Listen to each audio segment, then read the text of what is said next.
بسم الله الرحمن الرحيم. الحمد لله رب العالمين والصلاة والسلام على سيد الأنبياء والمرسلين وعلى آله وأصحابه أجمعين. السلام علیکم ورحمۃ اللہ وبرکاتہ. محترم سامعین و سامعات، امید کرتا ہوں کہ آپ اللہ تعالیٰ کے فضل و کرم اور اس کے احسان سے خیر و عافیت کے ساتھ ہوں گے اور خوش و خرم اپنی زندگی گزار رہے ہوں گے، اور آپ کے دیگر دوست احباب اور گھر والے بھی اللہ تعالیٰ کے فضل و کرم اور اس کے احسان سے خیر و عافیت کے ساتھ ہوں گے.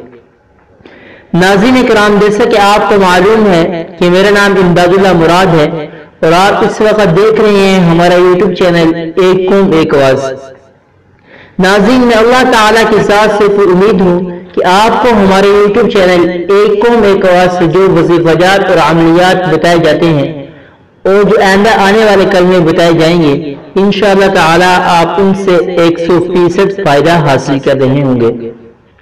معزز ناظرین کرام، آج کے اس ویڈیو کے اندر میں آپ کو جو وظیفہ بتانے جا رہا ہوں وہ برے ہمسائے سے محفوظ رہنے کے لیے ہے.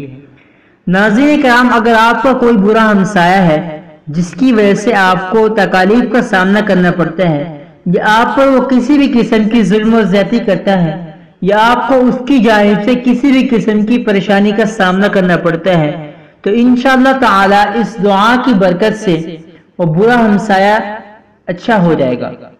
اول تو یہ ہوگا کہ وہ اللہ تعالیٰ اس کے دل میں یہ بات ڈال دیں گے کہ وہ آپ کو تکلیف دینے سے باز آ جائے گا. نمبر 2، یا وہ یہ جگہ چھوڑ کر چلا جائے گا اور آپ اس کے شر سے ہمیشہ ہمیشہ کے لیے محفوظ ہو جائیں گے. ناظرین کرام، میں اپنے وظائف کی تقریباً تمام ویڈیوز کے اندر یہ بات بطور خاص کے عرض کر چکا ہوں کہ آپ نے وظیفہ کرتے وقت نماز، روزہ اور دیگر اسلامی اعمال کا خوب اہتمام کرنا ہے، اس لیے کہ وظیفہ کرنے کا مقصد ہے اللہ تعالیٰ کے ساتھ تعلق قائم کرنا. جب آپ نماز، روزہ اور دیگر اسلامی اعمال کا اہتمام نہیں کریں گے تو آپ کا اللہ تعالیٰ کے ساتھ تعلق قائم نہیں ہوگا. جب آپ کا اللہ تعالیٰ کے ساتھ تعلق ہی قائم نہیں ہوگا تو آپ کو وظیفہ کرنے کا فائدہ کیسے حاصل ہو سکتا ہے؟ لہٰذا آپ وظیفہ کرتے وقت نماز، روزہ اور دیگر اسلامی اعمال کا خوب اہتمام فرمائیں تاکہ آپ کا اللہ تعالیٰ کے ساتھ تعلق مضبوط ہو سکے اور آپ کو وظیفہ کرنے سے بھی مکمل فائدہ حاصل ہو. برے ہمسائے سے محفوظ رہنے کے لیے جو دعا میں آپ کو بتانے جا رہا ہوں، آپ نے اس دعا کا چلتے پھرتے دل جاری رکھنا ہے، یا کم از کم اس دعا کو ہر نماز کے بعد 7 مرتبہ پڑھیں. انشاءاللہ تعالی اس دعا کی برکت سے اللہ تعالی آپ کو برے ہمسائے سے محفوظ رکھیں گے. وہ دعا یہ ہے: اللہم انی اعوذ بک من جار السوء فی دار المقامت فإن جار البادیۃ یتحول.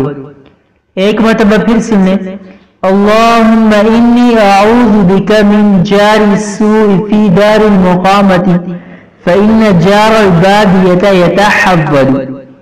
انشاءاللہ تعالی اس دعا کی برکت سے اللہ تعالی آپ کو برے ہمسائے سے محفوظ رکھیں گے اور آپ کو اس کی جانب سے کسی قسم کی پریشانی اور تکالیف کا سامنا نہیں کرنا پڑے گا.